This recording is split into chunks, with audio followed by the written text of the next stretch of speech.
मनोज जरांगे पाटलांनी मुंबईत येण्याचा इशारा दिल्यानंतर आता सरकारनेही जरांगे पाटलांना रोखण्याची रणनीती आखायला सुरुवात केली। जरांगे पाटील यांची मनधरणी करण्याचा राज्य सरकारचा प्रयत्न सुरू आहे। मात्र जरांगे पाटील मुख्यमंत्र्यांचा मान राखणार की आंदोलनावर ठाम राहणार हे आता पाहावं लागेल। दरम्यान आरक्षणासाठी मनोज जरांगेंनी मुंबईकडे कूच करण्याचा प्लॅन ठरवलाय।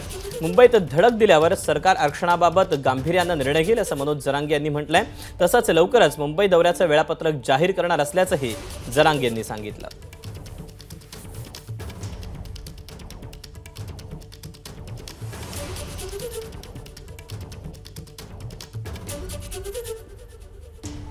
महाराष्ट्रातले सगळेच साखळी उपोषणं, आमरण उपोषणं स्थगित करावे, कारण आपल्याला तयारी करायची मुंबईला 20 जानेवारीला निघण्याची। त्यामुळं हा एक मुद्दा झाला।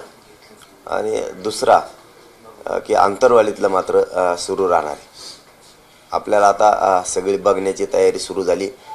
रूट आपला कसा राहणार आहे, आंतरवाली ते मुंबई हा सुद्धा फायनल होणार आहे। आता तोही थोड्याच दिवसात तुम्हाला पडेल।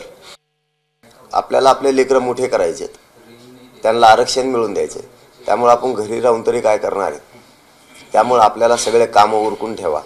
आपल्याला मुंबईकडे जायचंय। मिळेल त्या वाहनानं ते वाहनं घेऊन यायचेत। आपल्या त्यामध्ये सगळ्या वस्तू ठेवायच्यात। काय काय साहित्य सोबत घेतलं पाहिजे, किती दिवसासाठी घेतलं पाहिजे, किती पुरणार आहे, कोणची गाडी घ्यायची, त्या गाडीला छत ठेवणं सुद्धा आवश्यक आहे। जर थंडी असली तर आपल्याला आपल्या गाडीचे रक्षण आपल्यालाच करायचं। आपण आपल्याच गाडीत झोपायचं, किंवा थंडी नसेल तर खाली उतरून झोपू शकतो आपण, जिथं व्यवस्था असेल त्या ठिकाणी। एबीपी माझा, उघडा डोळे बघा नीट।